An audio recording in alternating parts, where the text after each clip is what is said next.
నా పేరు ఎండి అర్షద్. నాది నార్కల్ కాదు, వనపడిది నాది. మేము ఈ నార్కల్లో ఇల్లు కట్టుకున్నాం. ఇక్కడ కట్టుకున్న తర్వాత ఏమైందంటే మా ఇంటి పక్కనే ఇల్లు కట్టుకున్నాం. ఆయన కూడా కొంచెం ముందల చూడంగా మా దగ్గరికి వచ్చిండు పైసలు తీసుకుంటా. మొత్తం ఏం చేసినా అంటే ఫస్ట్ ఇంట్లోకి తీసుకున్నాడు సార్. ఇంట్లో తీసుకున్న తర్వాత దగ్గర ఏం చేసినా అంటే నాకు జాబ్ వచ్చినా జాబ్ కూడా చేయొద్దును, నీకు 30,000 శాలరీ నేను ఇస్తా అని చెప్పి కమిషన్ ఇస్తా అని చెప్పిండు సార్. అది మొత్తం ఏం చేసినా అంటే పిలిపించి మొత్తం ఒకటి దగ్గర 15 లక్షలు, ఒకటి దగ్గర 8 లక్షలు, ఒక దగ్గర 3 లక్షలు, ఇంకొక దగ్గర డైలీ ఫైనాన్స్ కూడా తెప్పించుకున్నాడు సార్ ఆయన. ఇంకా లాస్ట్కి ఇస్తా అని చెప్పి సంవత్సరం నుంచి నెలకి 30,000 మా డాడీ పంపిస్తారు సార్. ఆ 30,000 కూడా ఇంకా మితికే పోతున్నాయి సార్. అన్ని మితికే పోతున్నాయి సార్. అసలుకి మా మొత్తం 40 లక్షలు సార్. అవి ముత్తూత్లో గోల్డ్ పెట్టి ఇచ్చినాం, ఫ్లాట్ అమ్మి ఇచ్చినాం. కొంతమంది అయితే ఇంకా టార్చర్ చేయడంతో మేము కూడా ఫ్లాట్ అమ్మేసినాం సార్. ఫ్లాట్ అమ్మి కూడా ఇచ్చేసినాం. అది మొత్తంలో ఇంకా ఎవరికి ఏం పోలేదు, ఇవ్వాల్సి ఉంది. ఇంకా వాళ్ళు ఏమంటున్నారు అంటే నేను వాని కింద అడుగుతా, నీకే అడుగుతా బై అని ఇట్లా మాట్లాడుతున్నారు వాళ్ళు. మొత్తం మా దగ్గర 13 మంది ఉంటారు సార్. బాధితులు 150-180 మంది ఉంటారు సార్.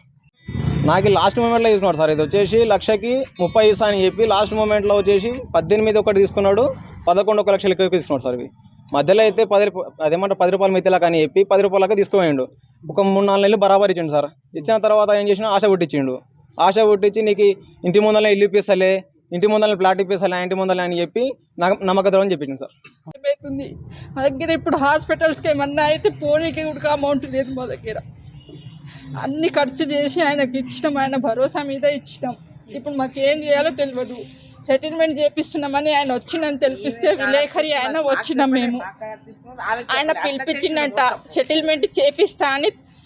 అబ్దుల్లా సార్ అంట ఆయన పేరు. ఆయన పిలిపించిండ్రు. 2 days 3 days వేరే వాళ్ళకు సెటిల్మెంట్ చేపించిండ్రు. ఈసారి మీటింగ్ మా అక్కతోటి వాళ్ళ మరిదితోటి మీటింగ్ తెప్పిస్తా, మీ మెంబర్స్ని అందరినీ తెప్పియండి అని చెప్తే అందరినీ పిలిపించిండ్రు. ఈరోజు మేము వచ్చి సెటిల్మెంట్ అనే వారకే హాస్పిటల్కి అవుతున్నాను పోయినా నన్ను ఎవరో కిడ్నాప్ చేసిండ్రని ఫోన్ చేసిన ఆయన మధ్యవర్తికి చేసి చెప్పాలి కానీ ఎవరికో ఫోన్ చేసి నన్ను కిడ్నాప్ చేసిందంటే ఎవరు నమ్ముతారు సార్? చెప్పండి మీరే, ఎవరు నమ్ముతారు? మధ్యవర్తిని పిలిపించిన ఆయనకు ఫోన్ చేసి చెప్పాలి నాకు ఎవరో కార్లో గుంజుకుపోతున్నారని. నువ్వు భార్యకు ఫోన్ చేసి వాళ్ళకు ఫోన్ చేసి ఎవరెవరికో చెప్తే ఎవరు నమ్ముతారు? ఆయన లేడు ఇప్పుడు, ఆయన పారిపోయిన. ఆ మధ్యవర్తి ఉడక లేడు ఇప్పుడు. వాళ్ళ భార్యని వాళ్ళ అత్తని పోలీస్ స్టేషన్కి తెలిపించి మా మీద ఉల్టా కేసు పెట్టిస్తున్నాడు. మేము కిడ్నాప్ చేయించినాము, మా అక్క వాళ్ళ మరిది వాళ్ళు కిడ్నాప్ చేయించిండు ఆయనని వాళ్ళ మీద కేసు పెడుతున్నారు. మమ్మల్ని బయటికి వెళ్ళగొట్టిండ్రు అక్కడ నుంచి, వాళ్ళని లోపల పెట్టి కేసు రాపిస్తున్నారు. ఇది ఎక్కడి న్యాయం? మేము ఇప్పుడు ఎక్కడికోవాలి? ఎవరిని అడగాలి? మేము కొంతమంది లేదు సార్, చాలా మంది ఉన్నాం. ఇది ఎంత లేదు, ఇవి 1% పబ్లిక్, ఇంకా 99% ఉన్నారు వచ్చేటోళ్ళు. వాళ్ళు ఇంకా రాలే, వేరే ఊర్లలో ఉన్నారు, చాలా మంది ఉన్నారు. అందరు బీదోళ్ళే, కష్టం చేసుకునేటోళ్ళే. అందరి దగ్గర తీసుకొని ఇది చేసిండ్రు. అందుకే ఆడ కంప్లైంట్ ఇచ్చినాము పోలీస్ స్టేషన్లో. ఆయన అక్కడ ఉండి ప్రజావాణి దగ్గరికి వెళ్ళండి, ఎస్పీ సార్ని కలవండి అన్నందుకు మేము అందరం ఇక్కడ ఇచ్చినాం. మాకు ఏదైనా ఒక న్యాయం చేయండి సార్, లేకపోతే మేము ఇక్కడ ఎంతమంది వచ్చినామో అంతమందికి చావు కారణం. ఇంటికి వచ్చిండు, నేను ఇది బిజినెస్ చేస్తుండా, 1,10,000 ఇస్తా, నెలకు 20,000 ఇస్తా ఇయ్యండి వచ్చి బలంతగా చేసి నేను పిలాట దందా చేస్తుండా ఇయ్యండి అని బలంతగా 10 మాటలు వచ్చిండు. 20 సార్లు 100 సార్లు ఫోన్ చేసిండు, 100 సార్లు చేసిండు. పిలాట్లు అన్నా పిలాట్ దందా చేస్తుండా, నేను పిలాట్లు కూడా నేను ఇస్తా, లేక పైసలు ఇస్తా, పిలాట్లకు కూడా ఇస్తా అన్నాడు.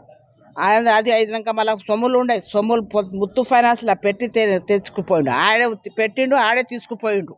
మేమైతే మేము బంగారం ఇచ్చినాం, ముత్తు ఫైనాన్స్ పెట్టినాం. మాకు ముత్తు ఫైనాన్స్ ఎంత ఇచ్చినావు? 7 తులాలు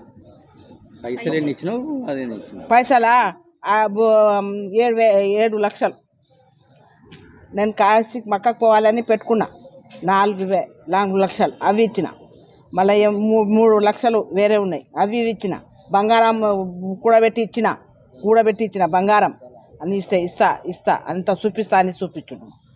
అరే ఫోన్లు చేస్తూ ఉన్నాడు, ఎక్కువ పానం తీసిండు. వచ్చి 2 దినాలు ఉండి తీసుకుపోయాడు మా ఇంట్లో. పైసలు తీసుకుపోయినాక బంగారం తీసుకుపోయినాక మళ్ళీ ఇల్లు దిక్కు మళ్ళీ చూడలే, వాడు కనబడనే లేదు కళ్ళకు. సంవత్సరం ఈ తస్వ కాడికి పట్టాలి ఇలా ఉండడు కనబడుతుండ అంటే వచ్చినాం. ఇలా ఏమో దొంగలు పట్టుకుపోయినారు, దొంగలు పట్టుకుపోయి బోర్లో వేసిండో ఏమో వానికి చోటు అంటారు, అది జహీర్ అంటారు. మా నడిగడ్డ ఆయన మా పక్కల ఉంటాడు, మా తుర్కోడ పిల్లగాడే అని మేము నమ్మి ఇచ్చినాం. మోసం చేసిండు మాకు మీరు న్యాయం చేయాలి. వాళ్ళ ఇంటి ముందరనే ఇల్లు మాది. నీ పేరు చెప్పు. మొమీనా బేగం. వాళ్ళ ఇంటి ముందరనే ఇల్లు సార్. మేము వ్యవసాయం చేస్తుంటే మాకు వచ్చి 1,00,000 రూపాయలు ఇవ్వండి అని ఫస్ట్ అడిగిండు. 1,00,000 రూపాయలు ఇచ్చేసినాక ఇట్లనే మేము ఇస్తున్నాం కదా అని చూసి నమ్మించి, మేము వ్యవసాయం చేయకూడదు, మీరేం చేయకూడదు చిన్నమ్మ, మీకు ఇట్లా పెద్దగా చేస్తాం, మంది దగ్గర తీసుకురండి అండి. ఇంట్లో కూర్చొని మంది దగ్గర మేము ఎవరికి దగ్గర 1 రూపాయి తీసుకోలేదు సార్. మాకు నమ్మి మంది ఇచ్చిండ్రు పైసలు. 30 లక్షలు ఇచ్చిండ్రు మాకు. 15 రోజుల్లో 30 లక్షలు మా దగ్గర తీసుకుపోయి ఒక్కసారి 2 సార్లు 6,000 లెక్క మందికి ఇవ్వండి అని మాకు ఇచ్చిండు. ఆ 30 లక్షల 1,00,000 రూపాయలు ఇచ్చిండు మందికి ఇవ్వమని. మందికి కూడా ఇచ్చినాం. 10 రోజుల కానీ నమ్మించి తీసుకుపోయాడు. మళ్ళీ 10 రోజులైనాక ఫోన్ చేస్తే తను ఇవ్వలేదు. ఇవ్వపోతే నేను వాళ్ళ అన్నకు చెప్పిన, ఇట్లా ఇస్తలేడు మీ తమ్ముడు, ఇట్లా తీసుకుపోయాడు అని. వాళ్ళ అన్నకు, వాళ్ళ నాయనకు అందరికీ చెప్పి నారకునికి పిలిపించినాక, సరే చిన్నమ్మ నా ఇల్లు ఉంది, అది ఏందో చేసి సెటిల్మెంట్ చేసి ఇస్తా అని పెద్ద అన్న తీసుకుపోయిండు. కల్వకుడి తిక్కుపోయి ఎవరికి అమ్మిండో అమ్మలేదో తెలియదు. నేను నిలదీసిన, నేను బయట వేసిన ఈ స్టోరీ వేసినాక మాకే ముంచిండు. అది అమ్మినాం ఇది అమ్మినామని మా అందరికి. మళ్ళీ వాళ్ళు 10 రోజులు అన్నారు కదా, 10 రోజులకు మళ్ళీ నాకు మంది అడిగినరు. అమ్మితే మళ్ళీ ఆయన రొటేషన్ చేస్తా అని తీసుకుపోయాడు మా దగ్గర. 10 రోజులకు ఇస్తాం మీకు 6,000 కానీ తీసుకుని పోయాడు. మందికి కూడా ఒకసారి ఇచ్చినాం, 10 రోజులకు ఇచ్చినాం. ఇంకా 10 రోజులు ఉంటాయి కదా సార్. ఆ 10 రోజులకు మంది వచ్చి అడిగితే ఫోన్ చేసిన, ఇంకా 10 రోజులకు మంది అడుగుతారు ఏం చోటే అని ఫోన్ చేస్తే చిన్నమ్మ ఈ 2 రోజులు రావు, ఈరోజు ఆదివారం, ఈరోజు సోమవారం అని నమ్మించి ఎక్కడి నుంచి అన్నా తీసుకురాండ్రి, ఇవ్వండి, నేను ఇస్తా 2 రోజులు అని చెప్పిన. అట్లా కూడా తెచ్చి ఇచ్చినాం మంది దగ్గర. ఇంకా ఎక్స్ట్రా మేము చేసినాం. 26 లక్షలకు 33 లక్షలు చేసుకున్నాం సార్ మేము. ఇట్లనే మందికి బాకీ కట్టి ఇట్లా చేసుకున్నాక మా వల్ల అయితే లేదు. కాక వాళ్ళ అన్నకు చెప్తే ఇంకా ఇది విష్ అయిపోయింది. మాకు ఇవ్వలేదు డబ్బులు ఇప్పటి వరకు. బంగారాలు అన్నీ నావి 10 తులాల బంగారం 3 లక్షలు బ్యాంకులో పెట్టి 3 లక్షలు తెచ్చి ఇచ్చిన. 2 ప్లాట్లు అమ్ముకున్నా సార్ కల్వకుర్తిలో, మందికి కట్టిన పైసలు. అట్లా అయింది పరిస్థితి సార్ మాది.